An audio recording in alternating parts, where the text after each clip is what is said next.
Estamos dentro da série Caminhando com Deus em meio à dor e ao sofrimento.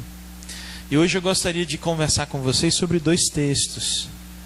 Eu sei que é sempre um risco a gente fazer leituras de muitos textos, porque a exegese de cada texto não é fácil. É um processo que leva tempo. Eu sei que é um risco colocar 2 textos e de repente a gente não conseguir aprofundar como a gente precisa aprofundar quando a gente estuda a palavra de Deus. Mas eu tenho certeza que o que a gente vai colocar aqui, o que a palavra de Deus vai falar aos nossos corações aqui, eu creio que vai ficar vivo no nosso coração, na nossa memória, porque como diz o apóstolo Paulo, a palavra de Deus é poderosa, né? E ela tem realmente relevância. E eu espero que nessa noite você possa deixar que essa palavra fale ao seu coração, em nome de Jesus. Abra sua Bíblia no livro do profeta Isaías. Esse é o primeiro texto que a gente vai ler. Profeta Isaías, lá no capítulo 43. Nós vamos ler do verso 1 até a primeira parte do verso 3.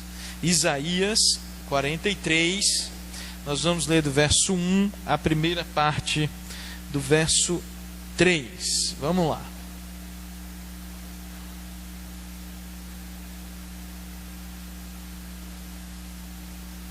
Se você achou, você diz assim, amém. Joia. Então Isaías 43, do 1, a primeira parte do verso 3, diz assim: Mas agora, assim diz o Senhor, aquele que o criou, ó Jacó, aquele que o formou, ó Israel. Não tema, pois eu o resgatei, eu o chamei pelo nome, você é meu. Quando você atravessar as águas, eu estarei com você. E quando você atravessar os rios, eles não o encobrirão. Quando você andar através do fogo, você não se queimará. As chamas não o deixarão em brasas, pois eu sou o Senhor, o seu Deus, o Santo de Israel, o seu Salvador. Até aí, louvado seja o Senhor pela sua palavra. Amém, queridos? Você está comigo? Então fique comigo. Você sabe que uma das metáforas mais fortes na Bíblia sobre enfrentar o sofrimento é caminhar. Simplesmente isso, caminhar. Caminhar em meio a algo difícil e perigoso. Não só nesse texto que a gente leu, a gente tem essa ideia presente. Se você caminhar sobre águas profundas, se você caminhar, andar sobre o fogo, passar pelo fogo. Mas, por exemplo, o Salmo 23, talvez a citação mais famosa sobre isso, ainda que eu ande pelo vale da sombra da morte, eu não vou temer, porque eu sei que o Senhor está comigo. E isso é significativo porque nos mostra, sinaliza para nós que o sofrimento não nos estaciona quando nós estamos na presença de Deus. Ou pelo menos não deveria nos estacionar. Alguém já disse que deserto não é lugar de morada, é lugar de passagem. Você passa por um deserto muitas vezes na vida, mas você não mora no deserto. Não é lugar para habitação, é lugar de passagem. E como nós já vimos, o sofrimento é inevitável. Nós precisamos estar atentos para não perder o coração diante dele. E caminhamos mesmo em meio à dor e ao sofrimento, porque sabemos que o sofrimento não é o nosso destino final. Ou seja, o sofrimento não tem a última palavra. Por isso essa imagem é significativa. Não vivemos para estacionar no sofrimento, mas caminhamos em meio a ele. E como toda e qualquer caminhada, a gente logo vai estar mais adiante. Como toda e qualquer pedalada, a gente logo vai estar mais adiante. Algo também significativo, diante dessas palavras do profeta Isaías que nós lemos, além dessa imagem do sofrimento como uma caminhada, é perceber como Deus é maravilhoso e gracioso. Porque quando eu leio um texto como esse, eu penso imediatamente só Deus mesmo para fazer uma declaração assim. Só Deus mesmo para ter uma iniciativa de falar palavras assim ao nosso coração. É propósito dele o nosso bem, é propósito dele o nosso crescimento, porque na medida em que eu caminho, eu também progrido. É maravilhoso perceber aquilo que está no coração de Deus sobre nós, aquilo que Deus pensa a nosso respeito. É maravilhoso termos um Deus que não nos engana, porque Deus não nos diz: se você passar por águas profundas, se você passar pelo fogo, se você passar por um problema. Não, a palavra nos diz quando isso acontecer. Quando você passar por dificuldades, quando você passar por sofrimentos, quando você caminhar em meio a qualquer circunstância da sua vida, eu estou com você. Isso é maravilhoso. Saber disso é maravilhoso. Mas sem dúvida, a imagem mais forte que a gente tem nesse trecho de Isaías é a imagem de passar pelo fogo. O sofrimento como passar pelo fogo. E eu e você sabemos o potencial destrutivo que o fogo tem. No entanto, quando a gente lê a Bíblia e quando a gente pensa no sofrimento e o símbolo do fogo aparece, sem dúvida também está por trás desse símbolo aquilo que o fogo faz no que se refere à depuração, a purificar o aço ou o ouro, por exemplo. Você sabe que os ourives usam o fogo para tirar as impurezas do ouro.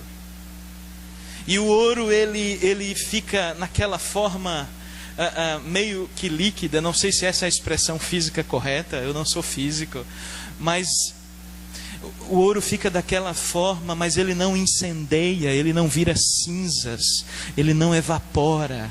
O que vai acontecer é que aquela forma que o ouro fica em altas temperaturas vai revelar as impurezas.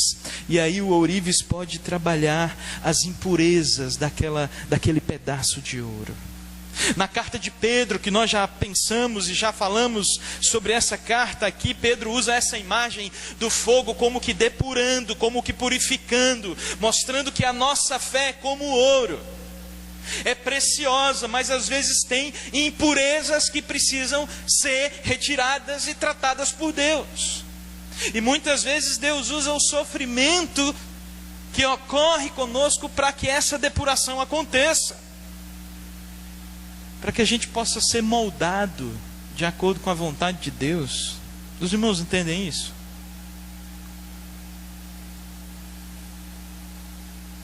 Porque por muitas vezes nós temos fé em Deus e a nossa fé apresenta traços de uma presença humana e carnal que não deveria estar ali. E eu diria que o sofrimento revela aquilo que não deveria estar presente na nossa fé. Quando a gente sofre, a gente se depara, as nossas máscaras caem, não só diante das pessoas muitas vezes, mas diante de nós mesmos. Nós somos confrontados com a verdade que a gente acredita até mesmo de forma inconsciente. É revelado a nós. Diante do sofrimento nós temos convicção se cremos em Deus de verdade ou fazemos parte de uma religião que diz que crê em Deus. Diante do sofrimento nós temos a percepção clara de que se a gente acredita nesse negócio, de que se Deus está conosco todos os dias ou não. Diante daquilo que foge ao nosso controle, a gente vai ser colocado à prova para de fato crer ou não naquela palavra que diz: todas as coisas cooperam para o bem daqueles que amam a Deus e que são chamados segundo seus propósitos. Se eu acredito nisso, de fato, de coração, de alma, o sofrimento vai me revelar esse negócio. E de repente eu posso olhar para mim e dizer: eu me enganei. E dizer: eu pensava de um jeito, mas não é assim que Deus age. Eu queria uma coisa, mas não é isso que Deus queria para mim. De repente a gente pode Muitas vezes, até de forma inconsciente, a gente obedece a Deus para garantir o nosso bem-estar. Os irmãos entendem isso? É como eu já falei aqui em outros momentos, a gente acaba obedecendo e fazendo as coisas de Deus por nossa causa. Qualquer coisa, seja dar o dízimo, seja participar de um ministério na igreja, seja ser pastor, seja ser presbítero, seja ser diácono, seja fazer qualquer coisa. Quando eu faço qualquer coisa baseado no medo que eu tenho de Deus não me abençoar, isso não é uma obediência que agrade a Deus.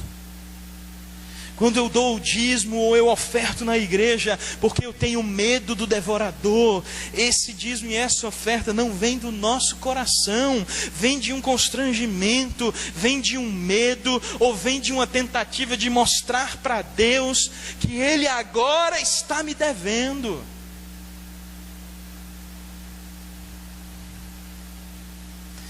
Mas quando eu faço qualquer outra coisa e a minha motivação é o amor, o que eu faço me liberta. O que eu faço declara quem é Deus na minha vida. Eu não faço qualquer coisa para Deus para controlar o que Ele tem que fazer para me beneficiar ou não. Se for assim, irmãos, o nome é outro. Isso não é cristianismo, isso é paganismo. É assim na religião pagã. Eu vou lá, eu preciso plantar um pé de milho, eu vou sacrificar o Deus da colheita para que o Deus da colheita abençoe o meu pé de milho. Isso é paganismo.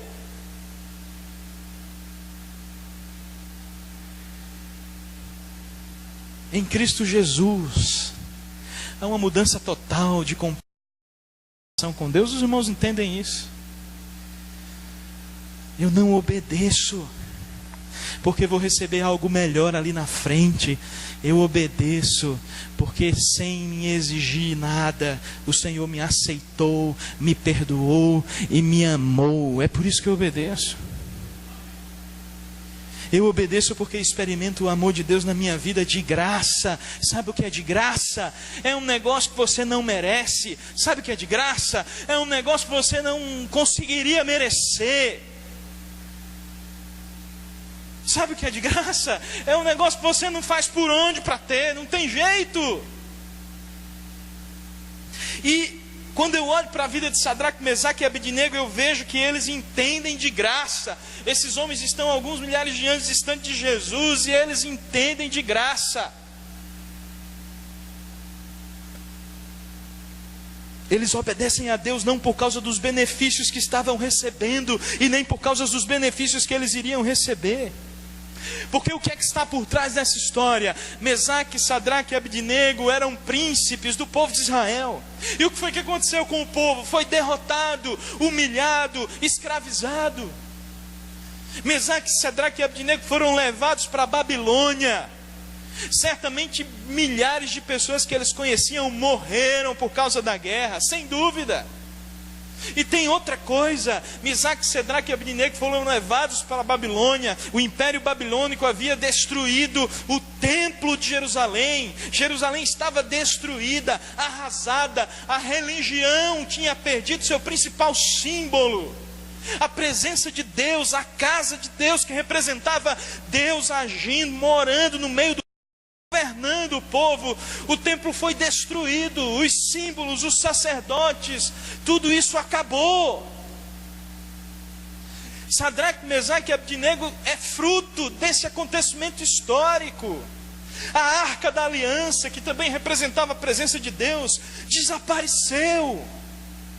As famílias foram mortas, os nomes deles foram mudados, a identidade deles foi corrompida. Eles não tinham esses nomes antes. Os nomes deles eram Ananias, Misael e Azarias. Nomes que significavam presença de Deus, bênção de Deus, graça de Deus. E no Império Babilônico, como escravos, agora os nomes deles são outros.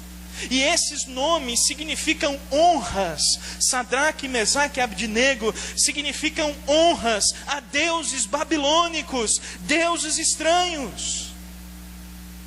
Imagine a agressão emocional de você ter o seu nome trocado. E o seu nome significar uma coisa que você não acredita. E muito pior, que afronta aquilo que você acredita.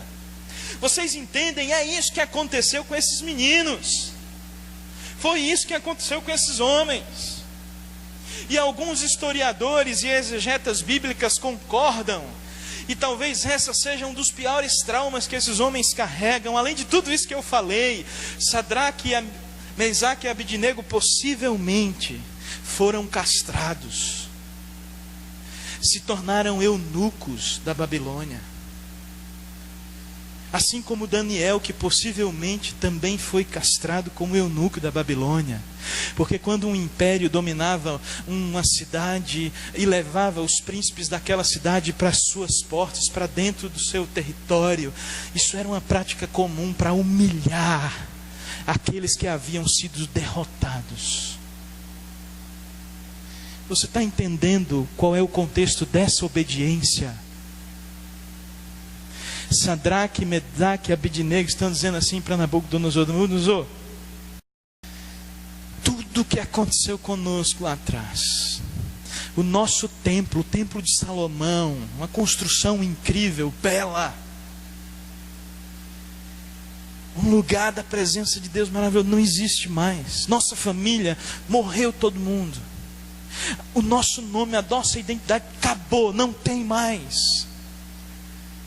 A nossa sexualidade acabou, não tem mais.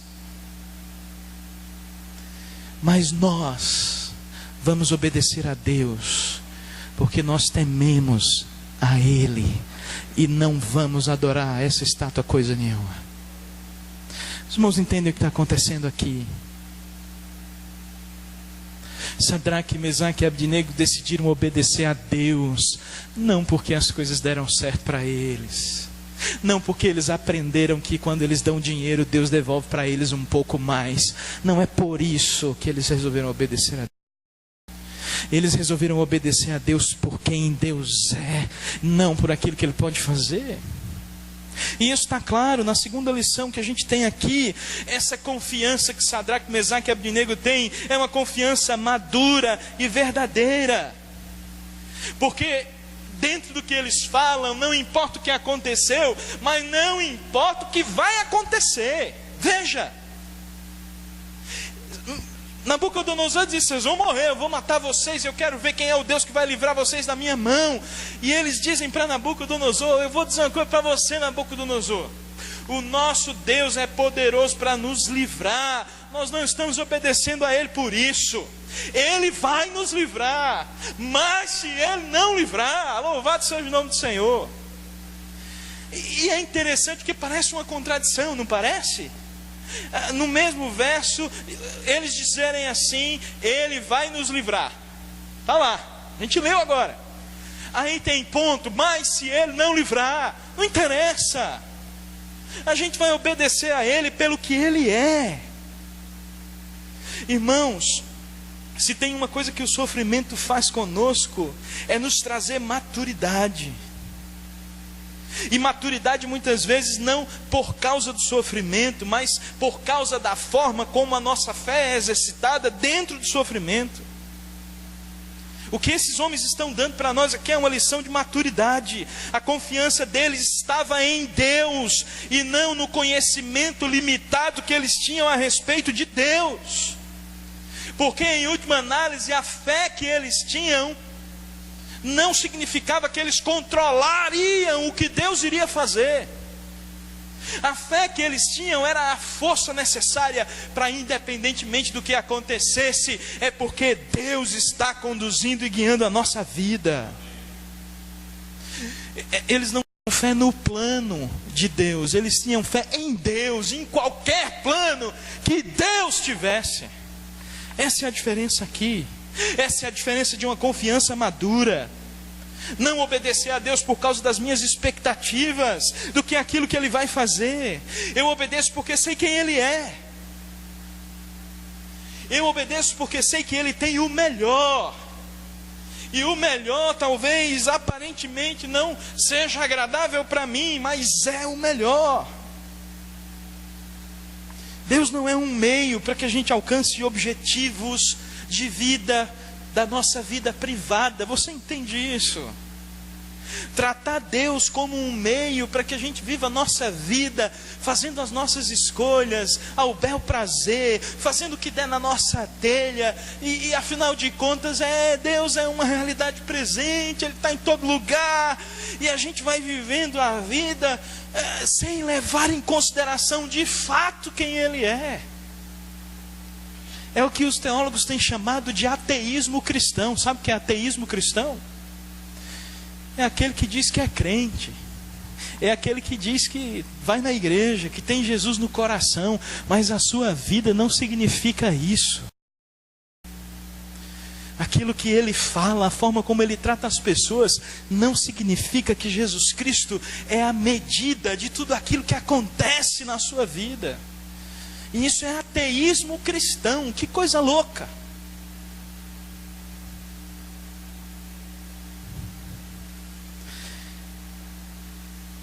Ou Deus é a nossa vida, ou Ele é tudo que a gente tem na vida, ou Ele jamais vai ser um meio para a gente conseguir alguma coisa, para a gente se sentir feliz conosco mesmo. Os irmãos entendem? Ou Deus é a nossa vida, ou não importa se a gente vai conseguir coisas boas, nada disso vai fazer sentido. Esses homens confiavam em Deus e não em seus próprios planos. Eles confiavam em Deus. Esse era o plano. Qual é o plano para você? Confie em Deus. Esse é o plano.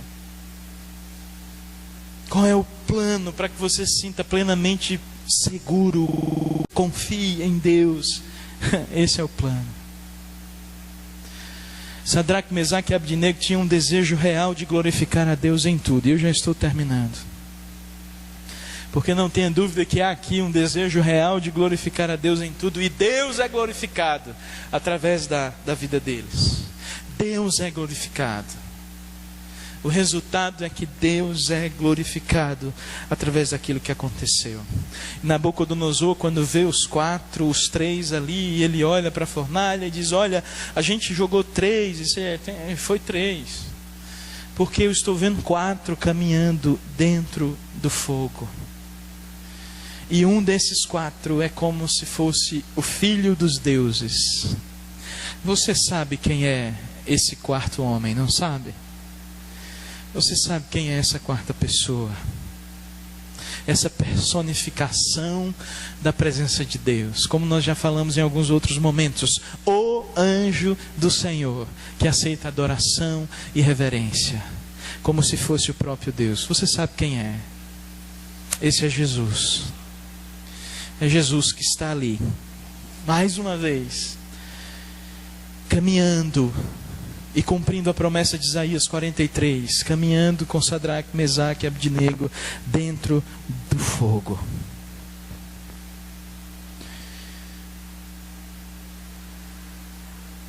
Pense um pouco na sua vida. Pense um pouco no que você sofreu até aqui. Ou talvez você possa pensar no que você está sofrendo agora. E qual é o seu desejo real? O seu desejo real é que Deus seja glorificado através da sua vida? Ou o seu desejo real é apenas alívio de uma dor e de um sofrimento pontual? O seu desejo profundo é: Senhor, eu quero que o Senhor seja o meu plano A, o meu plano B, o C também. E quantos planos eu tiver, eu quero que o Senhor seja o meu plano. Eu não sei o que vai acontecer amanhã, Senhor. Eu não sei se eu vou ter alívio. Eu não sei se a minha alegria vai continuar. Talvez você esteja muito feliz, e que bom, louvado seja o Senhor por isso. Mas que você saiba que o que quer que aconteça com você seja para a glória de Deus. Para que você experimente de fato, experimente o amor do Senhor no seu coração. O Senhor Jesus obedeceu a Deus também, até as últimas consequências. até a morte, morte de cruz. E dessa vez o Senhor Jesus se lançou no fogo, sozinho, por mim e por você. Mas dessa vez, Ele morreu. Ele morreu quando Ele se lançou naquela cruz. Ele morreu. Ele morreu e levou sobre si a nossa maldição e a nossa condenação. Ele morreu e a sua obediência o levou a se tornar um maldito por minha causa e por sua causa. Um milagre imediato, como aconteceu com Sadraque, Mesaque e Abdinego, não aconteceu. Imediatamente não. 3 dias depois ele ressuscitou, aleluia! Mas ele confiou em Deus. O cálice não passou. Se possível, passa de mim esse cálice. Qual foi a resposta de Deus? Não vai passar. Filho, não vai passar. Aí Jesus continua: contudo seja feita a tua vontade, não a minha. Sua confiança em Deus permaneceu, mesmo diante daquilo que aparentemente ele não tinha controle. Confie no Senhor, queridos. Busque a vontade de Deus em meio à dor e ao sofrimento.